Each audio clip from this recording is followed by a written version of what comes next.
Dovolte mi, abych představil společnost Datasys. My jsme rodinná firma, fungujeme na trhu více než 30 let. Sídlo naší společnosti je v Praze, nicméně máme velmi silnou pobočku v Ostravě, v Plzni, v Děčíně a v Ústí nad Labem. Takže co se týče jako lokace, tak pokrýváme celou Českou republiku v rámci servisních techniků 4hodinovým response timem a soustředíme se na témata kybernetické bezpečnosti, infrastruktury, vývoje aplikací a zejména komunikačních systémů. Tak, něco málo k tomu, jestli kybernetickou bezpečnost zvládnete sami a že to je boj, tak boj je to hlavně pro organizace, které jsou cílem úspěšného kybernetického incidentu. My jsme tady hlavně proto, abychom těm incidentům pokud možno co nejvíc předcházeli, takže pár tipů pro vás, co dělat nebo co nedělat v případě toho, abyste obstáli v tom kybernetickém boji, tak jsme si připravili jenom pár zajímavostí a možná pojďme na to. Tak určitě jste zaznamenali, že v současné době výrazným způsobem narůstá komplexita IT systému. Zaznamenali jste to, že vaši uživatelé už zdaleka nepracují pouze z pracovního místa v kanceláři, že pracují z home officeu, že narůstá množství OT technologií, které provozujete ve vašich sítích. Ty OT technologie z pohledu jako vzniku nemyslely moc na kybernetickou bezpečnost, že existuje spousta aplikací a spousta regulací, spousta omezení, které se pohybují v některých segmentech. Kdo pracuje v automotivu, tak je to TISAX, kdo pracuje ve zdravotnictví, jsou to jiné regulace, v bankovnictví zase jiné, výrobci letadel mají své. Je to opravdu velké množství různých regulací. Došlo k aktualizaci normy ISO 27000. Máme tady velmi zkušeného kolegu, se kterým si o tom můžete promluvit, je tam nahoře, jmenuje se Petr Schubert, poznáte ho, je to taková výrazná postava, velká, podobně velká jako já. Dále potom je potřeba se zaměřit na to, že ty věci, ty nápravné opatření souvisí hlavně s použitím nějakého zdravého selského rozumu, to je takové klišé, ale v podstatě zapojení toho, že sebelepší ochrana, pokud budete dělat jako nesmyslné věci, vás neochrání před případným kybernetickým útokem. Neexistuje v podstatě univerzální technologie, která tomu samotnému útoku může zamezit. Určitě je důležitá viditelnost, to znamená to, abyste o těch útocích věděli, abyste je viděli, abyste je mohli nějakým způsobem vyhodnocovat a mohli na ně včas reagovat. A určitě doporučuji zavádět ty opatření rychle a jako řetězec pevných kroků, což znamená, že jednotlivé opatření by měly v ideálním případě být pokud možno rychle implementovaná a zapadat do sebe. Tak, abyste nemuseli zmařit jakoby úvodní investici tím, že tu technologii nahradíte v rámci různých dotačních titulů nebo něčím jinou technologií a budete se cítit lépe chráněni nebo lépe zabezpečení a budete ji nasazovat 2 roky z toho 5letého období. Dále potom neřešte vše pouze interními týmy. Je takové doporučení, se kterým se potkáváme stále častěji. V rámci interních týmů vnímáme velmi omezené kapacity na řešení jako běžných IT věcí, takže to naše doporučení je opravdu vytipovat si, vybrat si nějaké vhodné partnery pro řešení kybernetické bezpečnosti. Ono ty externí oči opravdu i v rámci auditování dávají nějaký smysl, takže není špatné se podívat do toho vlastního prostředí nějakým cizím pohledem a případně nějakým způsobem stanovit směr, kudy se vydat. Jinak mluví se obecně velmi často o novém zákonu o kybernetické bezpečnosti. Bude tady dneska vystupovat NÚKIB. Doufám, že budete velmi schovívaví. Oni kluci teď a holky nezažívají úplně jako nejlepší dobu a je mi jich velmi líto, protože se zbytečně jako vzbudila zase nějaká vlna velmi silných jako emocí k tomu, že děláme něco, co je nepřirozené, naopak nepřirozené je nedělat nic. To, co dělají oni, je osvěta tomu tématu kybernetické bezpečnosti, tomu, že ta záležitost je aktuální pro všechny firmy, nejenom pro regulované společnosti. To, že nejde o nic jiného, než o ochranu vašich dat, o vašich elektronických aktiv, to znamená dat, informací, případně nějakých služeb, které musíte chránit. A kde začít? Tady několik tipů, tak rozhodně si musíte vědět, co a proč chránit, musíte vědět, jaké opatření máte dělat, musíte mít nastavené nějaké postupy, nějaké politiky, protože když je nemáte a začnete řešit nějaký konkrétní incident, tak to bude trvat podstatně déle, než když máte nějaký postup, podle kterého v případě nějakého krizového incidentu pojedete. Musíte vědět, s kým to máte dělat, to znamená, kdo jsou ti konkrétní odpovědní lidé, a musíte mít nastavené nějaké povinnosti v rámci týmu, co se má splnit, kdo to má splnit a dokdy to má splnit. Pořád velmi obecné, tak pojďme jako se na to podívat dál. Tady jedna zmínka, my to vnímáme tak, že nový zákon o kybernetické bezpečnosti je v podstatě výrazný kvalitativní posun. V čem? Místo ochrany konkrétních systémů nebo konkrétních aplikací, konkrétních regulovaných služeb, se dostáváme k tomu, že jsou regulovány, konkrétních jako informačních systémů a významných služeb, se dostáváme k tomu, že jsou regulované celé služby. To znamená, co ta společnost poskytuje společnosti jako takové, jakým způsobem, na čem stojí, co je ta záležitost, která ji živí, a jakým způsobem k tomu přistoupit tak, aby ta služba byla zachována, i když dojde k jejímu narušení. A jejímu narušení může dojít i tím, že někdo zcizí její data nebo někdo neprovozní její interní systémy. A tady možná stojí za zmínku to, že spolupracujeme právě s kolegou Schubertem, jeho aktivitou Příběh rajské, je to vysvětlování kybernetické bezpečnosti srozumitelným jazykem, pochopitelně pro ty, kteří kybernetické bezpečnosti nechtějí rozumět. Většina z vás jsou specialisté, kteří se na to téma jako specializují, ale je to určeno i pro obecnou veřejnost, respektive pro naše majitele, tak aby pochopili, jakým způsobem ta kybernetická bezpečnost funguje a co je potřeba jako činit. Jsme hodně aktivní v oblasti municipalit, měst, jsme hodně aktivní v oblasti výrobních podniků, takže tam najdete spoustu zajímavých typů. Vedení, tady pár věcí, se kterými se běžně setkáváme. Bohužel negativním faktem je, že vedení organizací velmi často podceňuje interní názor. To znamená doporučení, případně nějaké výrazné informace od vlastních lidí jsou velmi často jako podceňovány. Mnohem silnější roli, a nevím, proč to tak je, nebo dovedu si představit, proč to tak je, ale není to úplně přirozené, mají externí jako dodavatelé. V případě, že potřebujete přesvědčit vaše vedení, není nic jednoduššího, než takový externí názor zajistit. Budete možná překvapeni, jak rychleji, nebo že to může jít i rychleji, než vaše dlouhé měsíce, kdy za nimi chodíte a něco jim říkáte a oni vás v podstatě jako neposlouchají nebo tu věc bagatelizují. Na druhou stranu můžu vám potvrdit, že i velmi málo zkušení lidé v oblasti informačních systémů nebo bezpečnosti, kteří se odmítají naprosto jako věnovat té oblasti kybernetické bezpečnosti nebo IT, mají strach z toho, že přijdou o data. Že jednoho dne přijdou do kanceláře, spustí tablet nebo notebook a ono se nic nestane.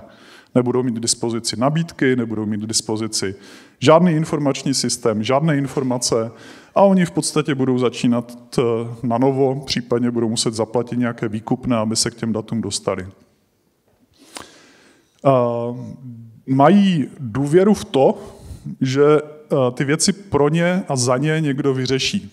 Tu důvěru by mělo právě jako vyřešit aspoň u těch regulovaných subjektů nový zákon o kybernetické bezpečnosti. Tam je jednoznačně stanoveno, že v odpovědnost za kybernetickou bezpečnost má vedení organizace. A ta odpovědnost je nepřenositelná. To znamená, můžou mít svoje interní IT, můžou mít dodavatele, nicméně pokud dojde k nějakým významným incidentům, ta povinnost se nepřenáší jako na ty subjekty, zůstává u toho majitele. A pár doporučení od nás: neusilujte o dokonalost, ta bývá drahá, bývá dlouhodobě jako řešená, jsou to ty měsíce implementace, roky implementace. Mnohdy je lepší dělat levnější kroky, menší části a rychleji za sebou.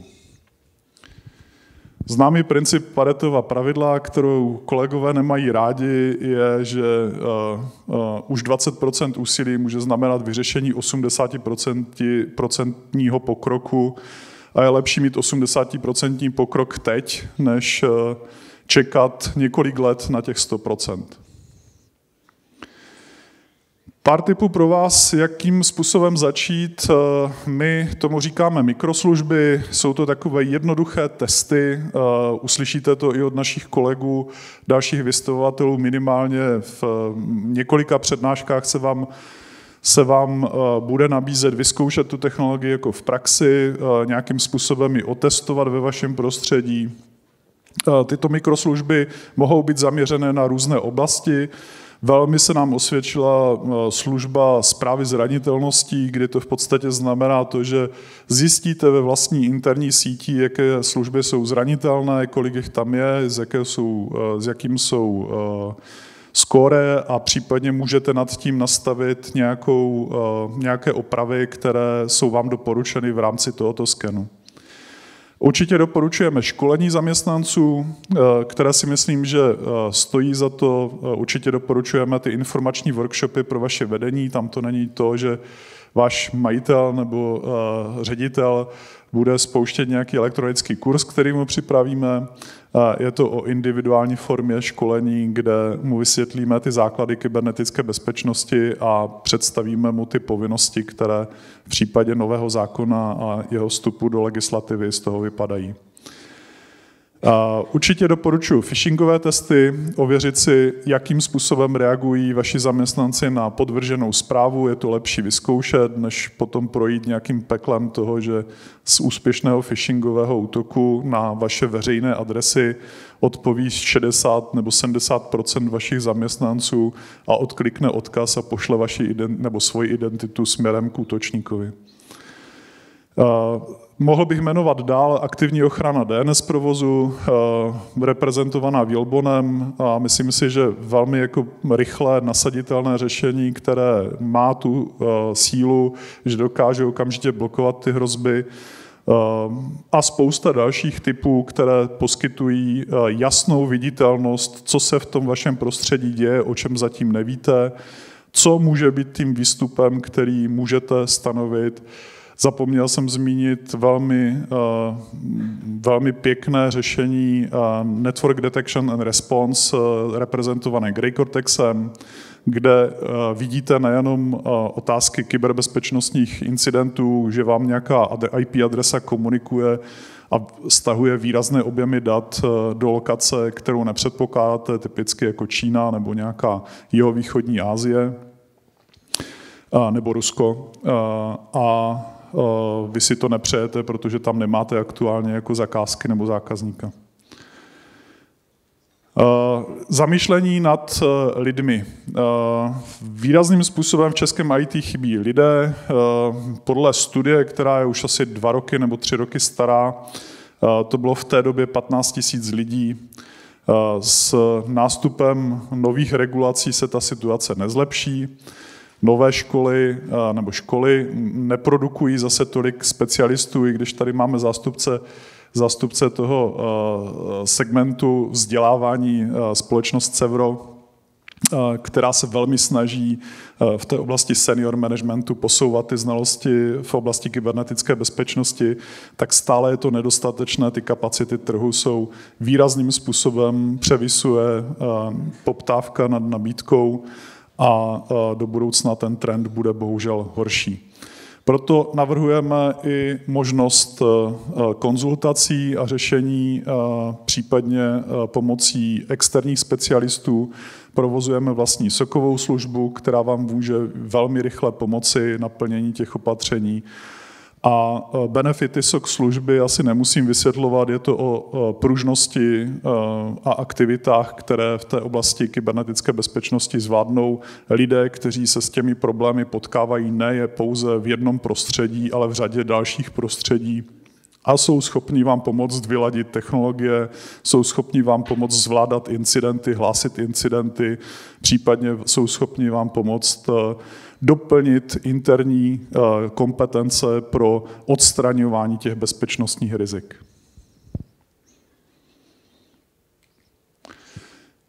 Tady zmínka pro ten SOCový pohled. Používáme vlastní log management CM nástroj, ten se jmenuje ELISA. V oblasti ELISY jsme udělali a děláme dlouhodobý vývoj.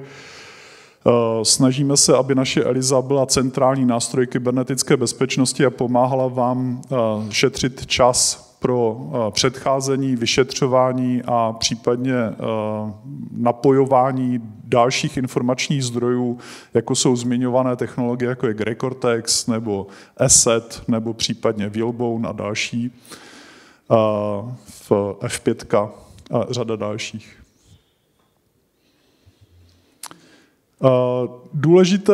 Důležitý krok v té oblasti kybernetické bezpečnosti je vůbec zamyslet se nad tím, co chránit, co jsou ty vaše aktiva a zamyslet se nad tím, aby z vašich aktiv se nestaly velmi rychle pasiva. Takže tady je dobré na začátek udělat si nějaký vstupní audit, říká se tomu gap analýza, říká se tomu audit kybernetické bezpečnosti, zjištění rozsahu, těch termínů se pohybuje stále víc a víc, vymýšlíme nové a nové, ale v podstatě je to o tom, že porovnáte to, co v současné době máte, s tím, kam byste se měli posunout, abyste vůbec splnili nějaké minimum a ochránili ten váš biznis. Jo, to je možná jako věc, která je automatická. Mnohdy slyším, my nepotřebujeme audit, my potřebujeme implementaci opatření. Na základě čeho jste se tak rozhodli, že potřebujete konkrétní technické opatření? Dobrý názor, doporučení externího dodavatele, případně nějaké jiné důvody, které vás k tomu vedou. Samozřejmě, že je dobré se podívat na to komplexně a zjistit, jestli ty slabiny z pohledu priorit odstraňujete opravdu tak, jak vznikají a mají důvod ohrozit váš provoz. Jestli tam není náhodou důležitější zabezpečit rychlé přístupy do VPNky pomocí multifaktoru, nebo jestli není dobré vyřešit to, aby váš administrátor se nehlásil administrátorskými údaji na běžnou pracovní stanici a administroval to prostředí prostřednictvím jiných údajů. A spoustu dalších věcí, které jsou podstatnější než to, aby se implementovalo nějaké konkrétní technické opatření. A spoustu z těch věcí, které zjistíte, je dobré taky popsat, protože ta dokumentace vám bude užitečná pro to řešení těch jednotlivých opatření. S čím se často setkáváme v praxi, je, že buď to jsou zavedené a fungují ty technické opatření a úplně jako chybí papíry, nebo naopak se spoléhá na důslednost a pečlivost IT administrátorů a ti nevidí nebo neví o některých hrozbách, které v tom prostředí vznikají, takže nemohou ani reagovat a důsledně a pečlivě opečovávat to interní IT. Vzdělávání. Dotýkáme se toho znova a vracím se k tomu velmi rád, protože v oblasti vzdělávání máme mezery. Navíc nechápu ty důvody, které brání zavedení elektronického vzdělávání do prostředí firem. Šetří to výrazné množství času, když si uvědomíte, kdo ve vašich společnostech školí, že to jsou většinou power user uživatelé, že to jsou uživatelé, kteří mají natolik silné vlastnosti interní, že je předávají svým juniorním kolegům, tak ušetřit čas těmto seniorům je velmi cenné. Tu firmu to stojí výrazně více než běžný průměr pracovní pozice. Navíc elektronické vzdělávání umožňuje rychlý reporting toho, jestli ta povinnost byla nebo nebyla splněna, připomínání těch jednotlivých povinností a řadu dalších věcí, na které se běžně zapomíná. Pár zkušeností jsme si dovolili vytipovat. Ty zkušenosti máme v různých segmentech. Uvedl jsem jenom stručný výklad věcí, které jsme řešili v poslední době. Vzhledem k tomu, že nemáme svolení od těch jednotlivých společností, tak je to anonymizováno. Závěrem, jakým způsobem se připravit?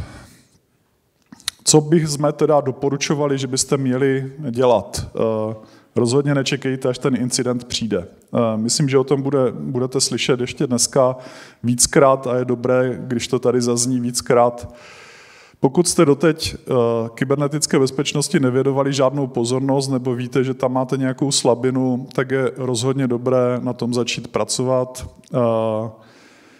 Nabízíme workshopy pro vaše vedení, které děláme velmi často zdarma, to znamená, jsme schopni si sednout s vaším ředitelem, vysvětlit mu ty obecné důvody, proč by se kybernetické bezpečnosti měl věnovat pozornost. NIS 2 v tom hraje pozitivní roli, že se to téma medializuje, bohužel ne vždycky jako pozitivně. Roste ten počet kybernetických incidentů, takže byste se tomu měli začít věnovat opravdu jako dřív, než budete řešit nějaké nápravné opatření po úspěšném kybernetickém incidentu, protože tady ty činnosti jsou vždycky mnohem dražší než ta samotná prevence. A co byste měli udělat, to je to zjištění rozsahu, už jsem o tom mluvil, je to ta gap analýza nebo ten audit, kterým byste měli začít, kdy si jednoduše řeknete, co máte, co nemáte. Pokud nemáte nic, tak asi nemá smysl dělat gap analýzu a rovnou stačí popsat aktiva, které máte a jakým způsobem je zabezpečit pro to, aby ten provoz nebyl ohrozen v případě nějakého úspěšného kybernetického incidentu. Udělat určitě revizi zálohování, určitě spoustu dalších věcí, které jde provést a snažit se vyhodnotit analýzy, případně implementace navržených opatření, kdy je dobré na základě toho stanovit společně s vedením organizace nějaký časový plán, nějaký harmonogram příštích kroků a jakým způsobem ty kroky budou po sobě následovat. Dále potom je důležité udělat detekci a zaznamenání kybernetických bezpečnostních událostí. To jsou ty praktické testy. Ono to nemusí skončit nasazením té technologie, i když to nasazení technologie má spoustu jako výhod, tak pro přesvědčení vašeho vedení budete potřebovat důkazy toho, že ta situace jako není dobrá, že jsou tam nějaké slabiny, které nevidíte, které nějakým způsobem jako není možné řešit. Takže doporučujeme ty praktické testy. A rozhodně se zaměřte na oblast vzdělávání pracovníků, nejenom vašich zaměstnanců a vašeho vedení, ale i vaše osobní. Tady doporučuji společnost Cevro a její vzdělávací kurzy, které jsou velmi užitečné, takže myslím si, že pokud je absolvujete, tak výrazně posunete svoje dovednosti a znalosti a zvýšíte svou cenu na pracovním trhu. A samozřejmě spolupracujte a hledejte si parťáky v té oblasti kybernetické bezpečnosti, protože tady těch lidí je extrémně málo. Já se velmi často dopouštím toho, že kvantifikuji rozsah toho trhu specialistů. V oblasti kybernetické bezpečnosti v komerční části existuje nějakých 150 specialistů z celkových 300 lidí, kteří to dělají v České republice. Nejsou to žádné tisíce. Když se podíváte na velké společnosti, nebudu jmenovat, tak tam jsou řádově nižší jednotky lidí. Nejsou to žádné desítky nebo stovky lidí, kteří by tu oblast kybernetické bezpečnosti dělali. Školy, když bude dobře, vyprodukují do 5 let další jednotky desítek lidí, ne stovky, ne tisíce, které budou potřeba. Takže posouvejte svoje znalosti, zapojte svoje děti, děláme to i my v Datasysu, Je to určitě dobrá cesta, nemyslím tím děti předškolního věku nebo děti, které jsou na základní škole, ale určitě středoškoláky už snažte se zapojovat do oblasti kybernetické bezpečnosti a ovlivnit minimálně to jejich budoucí směřování a bude se to jednou společnosti určitě hodit.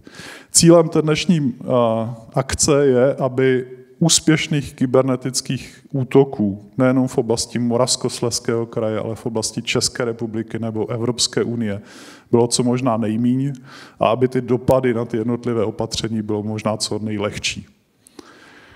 Velmi chci poděkovat za vaši pozornost. Ještě možná pár informací k aktivitám, kterých se rovněž účastníme.